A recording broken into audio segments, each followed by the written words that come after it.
स्वागत आणि माझा सत्कार केल्याबद्दलही खूप खूप धन्यवाद. असेच मला तुमचे प्रोत्साहन मिळत राहावे. आज इथे आल्यामुळे फार छान वाटले, कारण मला माझ्या शाळेच्या खेळांच्या दिवसांची आठवण झाली.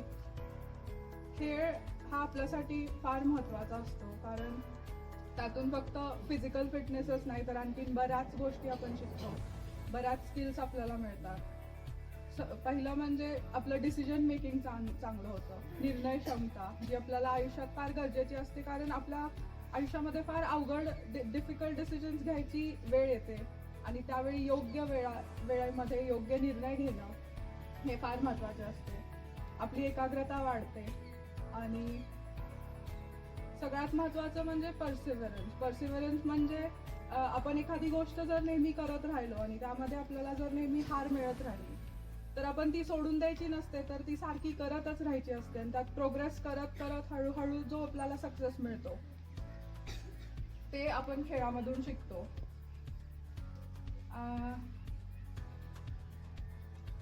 तुमच्या इथं टीम गेम्स पण असतील भरपूर. खेळामधून आपल्याला टीम बिल्डिंगच्या अपॉर्च्युनिटी मिळतात. टीम वर्क म्हणजे एकत्र काम करणे आणि एखादी गोष्ट आपण एकत्र करून किती चांगल्या प्रकारे करू शकतो.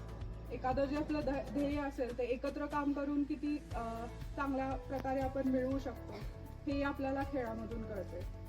हार जीत दोन्हीही चांगल्या पद्धतीने पचवण्याची क्षमता, कारण लॉस जो आपला असतो, हार, ते ग्रेसफुली आपण एक्सेप्ट करणं पण फार महत्त्वाचं असतं. कारण असंच नसतं की आपण नेहमी जिंकतच राहू, कधीतरी हारण्याची वेळ येते आणि ती आपण चांगल्या पद्धतीने एक्सेप्ट केलं पाहिजे.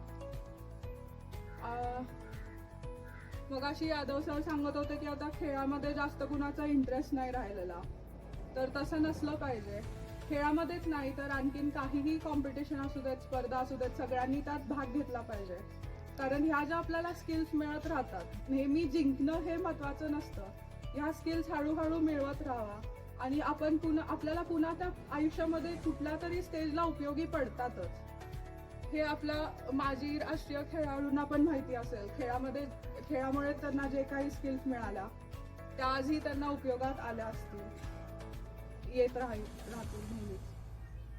आणि तुम्ही त्यांची प्रेरणा घेऊन ही जी तुमची शाळेची खेळाची हिस्ट्री आहे, लेगसी आहे, ती कंटिन्यू ठेवली पाहिजे नेहमीच.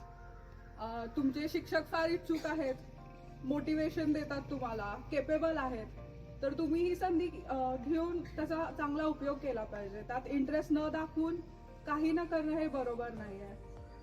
आणि सर्वात महत्त्वाचं म्हणजे आता या एका आठवड्याचा जो महोत्सव आहे त्यात तुम्ही हेल्दी चांगलं कॉम्पिटिशन ठेवलं पाहिजे आणि एकामेकाची रिस्पेक्ट ठेवली पाहिजे. आणि तुम्ही फार काही आठवणी बनवाल या वेळेत, त्या तुमच्यासोबत नेहमीच राहतील. त्यामुळे सगळ्या ह्याच्यात पार्टिसिपेट करा, नेहमीच करा. आणि